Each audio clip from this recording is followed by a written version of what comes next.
রব্বিরহামহুমা কামা রব্বায়ানি সগীরা। হে আমাদের রব, তাদের দুজনের প্রতি রহমত প্রদর্শন করুন যেভাবে তারা শৈশবে আমাকে লালন পালন করেছেন।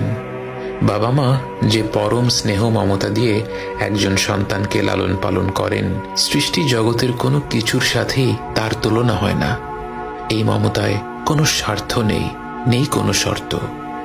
যখন আমরা আল্লাহর কাছে বাবা মায়ের জন্য দোয়া করি, আমরা পৃথিবীর পবিত্রতম মমতার কথা উল্লেখ করে রব্বুল আলামিনকে বলি, আমার রব, আপনি এইভাবেই তাদের উপর রহম করুন।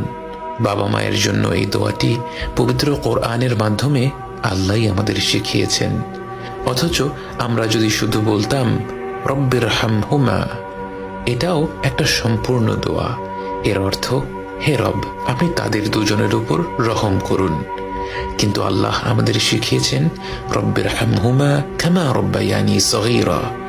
শৈশবে তারা কতটা স্নেহ মমতা ভরে আমাদের লালন পালন করেছেন এ কথা উল্লেখ করতে গিয়ে আমাদের মনে পড়ে যায় তাদের অজস্র আত্মত্যাগের কথা।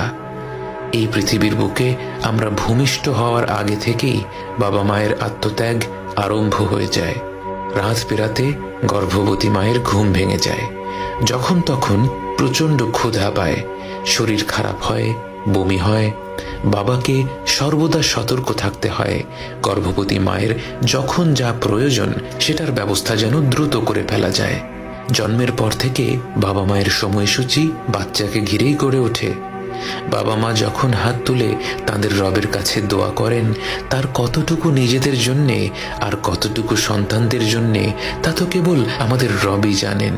এবং তিনি জানেন বলেই আমাদের শিখিয়েছেন রব্বিরহামহুমা কামা রব্বায়ানি সগীরা। এই রব, আপনি তাদের দুজনের উপর রহম করুন যেভাবে তারা শৈশবে আমাকে লালন পালন করেছেন।